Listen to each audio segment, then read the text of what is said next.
Sobat Lapita, kembali lagi bersama kami di Lapita News Sepekan. Berita menarik dan teraktual terjadi di Lapas Perempuan Kelas 2A Jakarta dalam sepekan terakhir. Di antaranya, kunjungan Kedutaan Besar Belanda ke Lapas Perempuan Kelas 2A Jakarta, hingga tim tari LTP Jakarta mengisi acara Rakernas Kemasyarakatan tahun 2022. Berikut kami rangkum dalam Lapita News Sepekan. Kepala Satuan Operasional Kepatuhan Internal Satops Patnal Lapas Perempuan Kelas 2A Jakarta, Aan Aini, memberikan pengarahan kepada petugas pengamanan pada saat apel serah terima tugas regu. Dalam arahannya, ia mengimbau seluruh petugas untuk selalu menaati protokol kesehatan secara ketat mengingat kasus COVID-19 varian Omikron mulai meningkat. Ia juga mengingatkan seluruh petugas untuk meningkatkan kerjasama melakukan komunikasi antar regu jaga.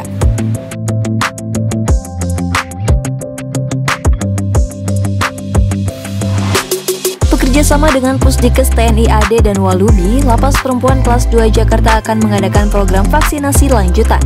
Sesuai hasil studi menunjukkan, telah terjadi penurunan antibodi pada 6 bulan setelah mendapatkan vaksinasi COVID-19 dosis primer lengkap. Maka, Pusdikes Kodiklat TNI AD bekerjasama dengan Walubi akan mengadakan vaksinasi COVID-19 dosis lanjutan atau booster dan pengobatan massal.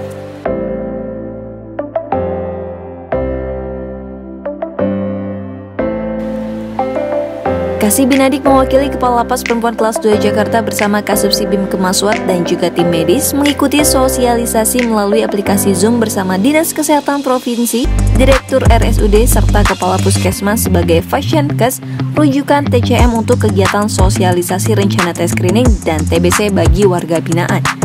Kegiatan ini bertujuan untuk meningkatkan kualitas layanan kesehatan bagi warga binaan, di mana warga binaan di lapas, rutan, dan LPKA merupakan salah satu populasi beresiko tinggi untuk terjangkit penyakit menular seperti TBC.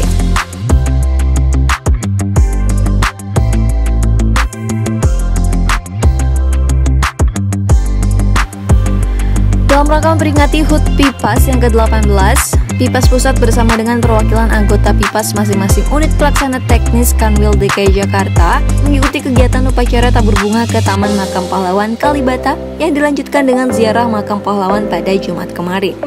Kepala Urusan Kepegawaian dan Keuangan, Kepala Subseksi Sarana Kerja, serta Kepala Subseksi Pelaporan dan Tata Tertib menjadi perwakilan dari Lapas Perempuan Kelas 2 Jakarta untuk menghadiri kegiatan tersebut. Kegiatan ini dipimpin langsung oleh penasehat PIPAS, yaitu Ana Reinhardt, dengan tetap menjalankan protokol kesehatan.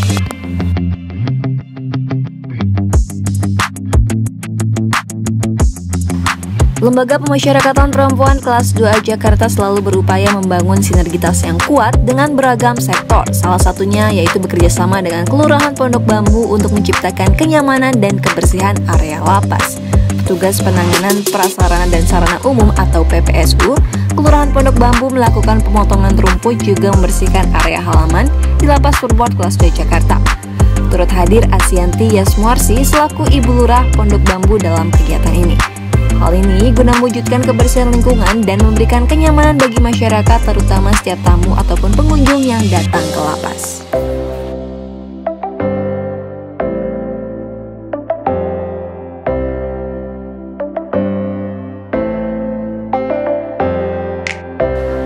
Duka mendalam menyelimuti salah satu warga binaan pemasyarakatan di Lapas Perempuan Kelas 2 Jakarta. Pasalnya, sang ibunda meninggal dunia setelah berjuang dengan penyakit stroke yang sudah diderita beberapa tahun belakangan ini.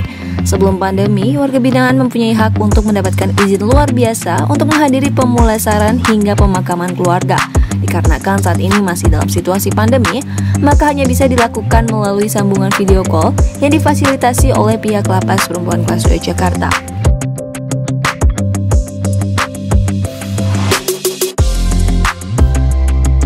Seiring dengan kondisi pandemi saat ini yang sudah mulai melandai, Pusat Kegiatan Belajar Masyarakat atau PKBM di dalam lapas sudah mulai melakukan pembelajaran tatap muka atau PTM.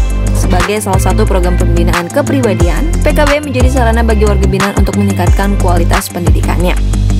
Ari Budiningsih selaku Kasih Binadik dan juga Veronica selaku staf BIM Kemaswat mendampingi Sri Maharani, perwakilan dari suku Dinas Pendidikan Jakarta Timur pada Kamis lalu, dalam rangka memantau jalannya PTM di PKB Mutiara Rencana.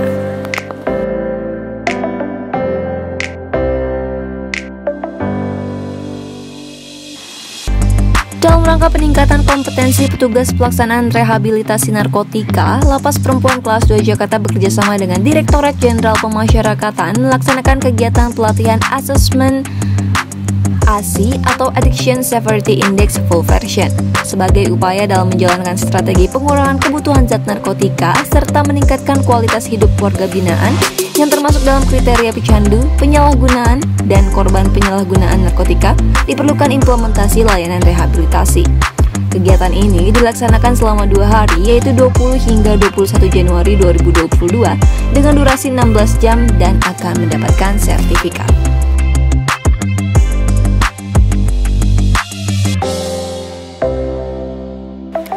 Wakil Kepala Bidang Politik Kedutaan Besar Belanda Mark Hensman mengunjungi Lapas Perempuan Kelas 2 Jakarta. Kunjungan ini merupakan hasil kerjasama yang terjalin antara Direktorat Jenderal Pemasyarakatan dengan Kedubes Belanda dalam program Peer-to-Peer for Justice dan program beasiswa Tailor-Made Training. Ia mengaku kagum setelah melihat hasil karya yang dibuat oleh warga binaan serta pembinaan yang terjalin dengan baik.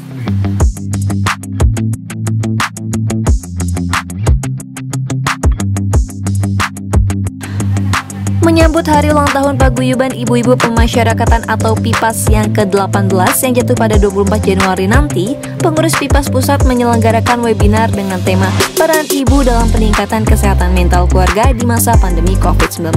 Diselenggarakan secara terpusat di Direktorat Jenderal Pemasyarakatan, kegiatan ini diikuti oleh seluruh anggota PIPAS di seluruh Indonesia secara daring. Tujuan diadakannya kegiatan ini untuk memberikan pengetahuan pengurus dan anggota tentang pentingnya kesehatan mental keluarga di tengah pandemi.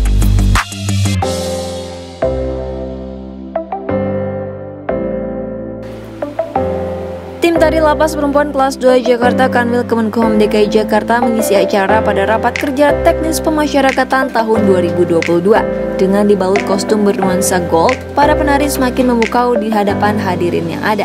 Sesuai dengan lirik Manusia Kuat, melalui gerak tari memberikan atmosfer positif dan memberikan semangat yang berkobar.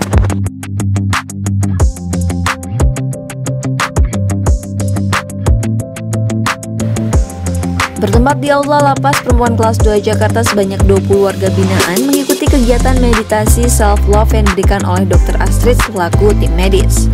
Meditasi mengenal diri dilakukan dengan rileks dan santai, serta jangan merasa terbebani bahkan menganggap meditasi itu sebuah kewajiban yang harus dijalani. Banyak orang yang menyukai teknik visualisasi diri untuk meditasi self-love. Hasilnya berbeda setiap kali melakukannya. Ada yang merasa lebih kuat, damai, tentram, percaya diri, dan lebih bahagia. Apapun itu, pasti memperkuat secara positif.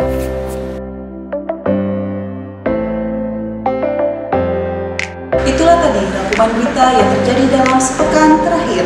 Dan untuk tetap update berita seputar Lapas Perempuan Kelas 2A Jakarta, terus saksikan kami